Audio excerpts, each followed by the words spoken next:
Salut à tous, bienvenue dans cette nouvelle vidéo. On va évoquer l'actualité football du jour et elle est riche en informations. Nono est avec nous, salut Nono. Salut Sacha. Alors Nono, on va faire un point d'avant-match, avant ce classico en Coupe de France au Vélodrome. Comme tu le sais, Marseille s'est incliné à domicile face à l'OGC Nice 3-1.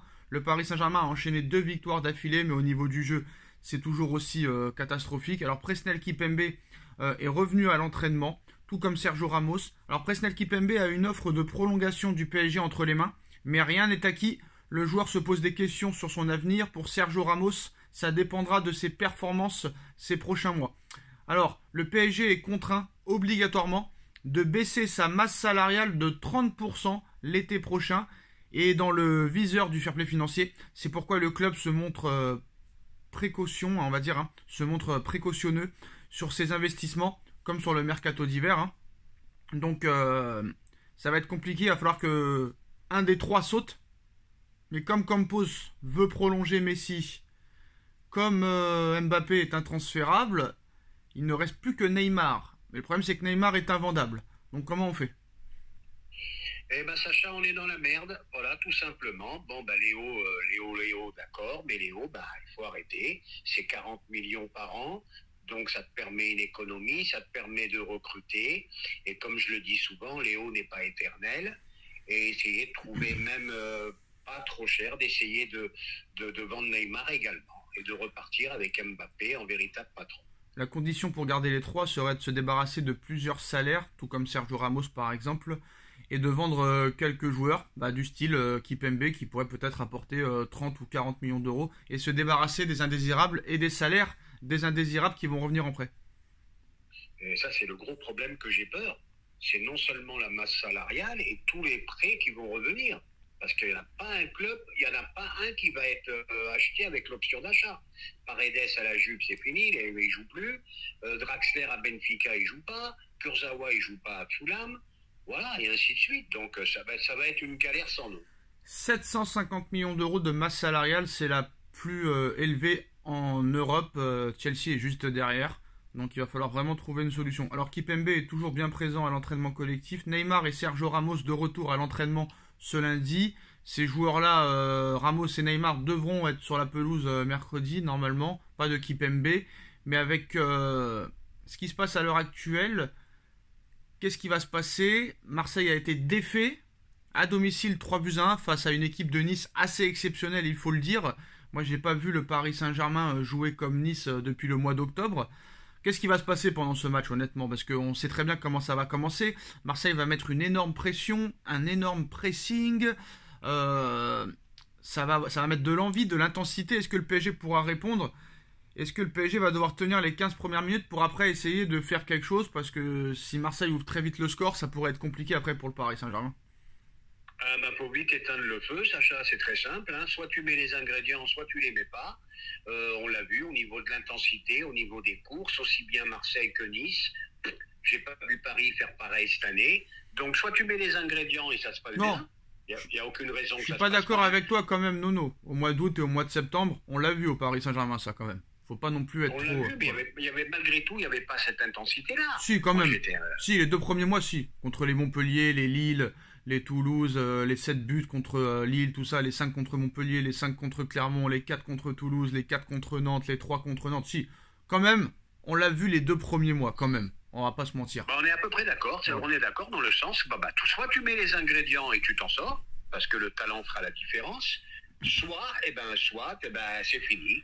C'est fini, tu prends une déroutée, tu prends une Moi, balise. moi, ce que j'ai vraiment peur, c'est au niveau de l'intensité, parce que Nice a su répondre à l'intensité de Marseille, comme Monaco a su tenir l'intensité de Marseille aussi. Et je pense que si tu veux battre Marseille, il faut vraiment mettre de l'intensité, parce que si le Paris Saint-Germain, pour moi c'est mon avis, si le Paris Saint-Germain continue à jouer comme il joue ces derniers mois, et que Marseille, malgré leur défaite, continue à jouer comme ça, Paris ne pourra pas répondre au niveau de l'intensité. Ça c'est sûr et certain. Et Marseille n'est jamais battu, parce que hier, voilà, Nice menait 2-0, mais Marseille continuait à attaquer. Ils sont venus à 2-1 et restait une demi-heure. Cette équipe n'est jamais battue. Sauf qu'elle manque d'efficacité. Ça peut être ça aussi bon pour nous. Ça peut être bon pour nous. Oui, il y a quand même un manque d'efficacité. Bon, puis peut-être il y a l'usure aussi, parce que c'est une équipe qui court beaucoup. Bon, tu me diras qu'il joue que la Ligue 1, d'accord, mais bon, bah, ça va être un match difficile, de toute façon, un match difficile où il faudra mettre ce qu'il faut pour gagner. Alors après, Nono, hein, City est en grande difficulté, ça enchaîne les défaites. Le Real Madrid, ça enchaîne les défaites. Le Milan AC, ça enchaîne les très grosses défaites. Et tu te dis, à l'arrivée, peut-être que tout n'est pas perdu. Après, comme par hasard, le Bayern est en train de monter en puissance, hein, avec un joueur exceptionnel. Tu l'auras noté, Nono Musiala, qui a mis un but exceptionnel contre Wolfsburg. Le mec monte en puissance. C'est un phénomène. Bon, il y a quelques problèmes aussi au Bayern, hein. Il y a quelques blessés. Neuer, là, Upamecano qui a eu un problème. Choupo-Moting qui a eu un problème aussi. On ne sait pas s'ils seront là. Mané sera forfait. Il y a aussi des blessures, mais le Bayern est en train de monter en puissance considérablement. Joao Cancelo a fait sa deuxième passe décisive en 2 matchs. Bah, comme par hasard, c'est l'équipe qui affronte le Paris Saint-Germain qui est en train de monter en puissance. Eh ben oui, le Bayern assez impressionnant sur ce que j'ai vu. Bon, mais de toute façon, une année un peu bizarre, hein, les blessures, etc., etc. Les bons matchs suivis de matchs plutôt moyens. Donc c'est une année où tout est possible, avec quand même Naples qui me paraît vraiment le plus cohérent en ce moment, c'est Naples. Alors non, on va parler de Manchester City, hein. Pas au mieux au niveau des résultats. City a appris une mauvaise nouvelle ce lundi par les instances de Première Ligue. Les Skies Blues sont accusés d'avoir commis plus de 100 infractions au règlement financier du championnat anglais. De graves accusations qui pourraient forcer Pep Guardiola à lever le camp. L'entraîneur espagnol s'était exprimé à ce sujet en mai dernier dans les colonnes de The Guardian. C'est lui qui parle, hein, il parle de ses dirigeants, sont soupçonnés de quelque chose, je leur demande de m'en parler, ils m'expliquent et je les crois. Je leur dis si vous m'avez menti, le lendemain je ne suis plus là. Je partirai et je ne serai plus votre ami. Un départ du stratège catalan serait terrible, hein, pour Manchester City dans cette période charnière. Est-ce que tu crois, toi, aux propos de Guardiola qui disait que si ça arrivait, il partirait le lendemain? Et là, on y arrive, hein. City est accusé d'avoir très clairement commis plus de 100 infractions au règlement financier. Et comme tu sais, hein, les rumeurs vont bon train. The Guardian en Angleterre et aussi en Espagne, on explique que de très grands clubs pourraient sauter sur l'occasion, dont le Paris Saint-Germain qui pourrait sauter sur l'occasion si Guardiola venait à partir de Manchester City. Ah ben si les accusations sont vraies, ben écoute, Guardiola c'est un monsieur, il partira. Voilà. Moi je te le dis de suite. Maintenant arrêtons de rêver, hein. Oh. On va pas dire Guardiola au PSG, on va pas partir dans ce feuilleton-là. Mais s'il a été trahi par ses dirigeants, il partira. Oh, ça peut aller très vite, hein. Il a quitté le Barça, il a signé au Bayern. Au Bayern, il a quitté le Bayern pour aller à City directement. Ça peut aller très vite, le football, hein. Ah, ça peut aller très vite, on est d'accord. Alors les graves accusations sur City pourraient avoir des retraits de points, une exclusion de la Première Ligue, puis d'autres sanctions, hein. Ça va pleuvoir peut-être sur Manchester City dans les prochains jours. Donc ça risque d'être terrible pour le club. Incroyable comment... c'est vrai qu'on se posait des questions quand même, hein. On va pas se mentir, déjà en 2020, ils avaient été sanctionnés par le fair play financier et exclus de toute compétition européenne. Après, ils avaient été devant le TAS et le TAS les avait remis sur le devant de la scène. Mais on se demandait, malgré ces accusations et malgré ces sanctions de la part du fair play financier, ça continuait à recruter à tout va sans avoir peur. Et là, maintenant, la vérité tombe, hein.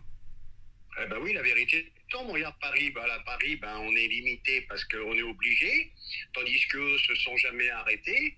Et puis je vais te dire, bientôt, bienvenue à Chelsea, qu'il va falloir qu'ils s'expliquent aussi, hein, sur ces montants astronomiques. Donc voilà. Je pense que ça serait pas mal que le football remette la tête à l'endroit un petit peu. Ouais, mais surtout que là, en plus de ça, ça risque d'être problématique parce que si vraiment ils sont sanctionnés comme un peu la Juventus il y a quelques jours, et bah peut-être que toutes les recrues vont vouloir partir et là, peut-être qu'ils seront même bradés. Donc ça risque d'être... Là, entre la Juve et City, là ça te fera un remue-ménage inimaginable. Guardiola au Paris Saint-Germain, bien évidemment, tu ne dirais pas non. Est-ce que ce serait le seul qui pourrait réussir dans cette équipe comme grand coach? Avec Guardiola, il faut courir beaucoup. Alors donc, je pense que si un jour il devait venir, je pense qu'il changerait les 3 quarts de l'équipe. Et ben voilà les postos, c'est la fin de cette vidéo. Dites-nous en commentaire ce que vous en pensez. On like, on partage, on commente, on s'abonne. Et on se retrouve très vite pour une nouvelle vidéo. Merci Nono, merci à tous. Tchuss. Tchuss.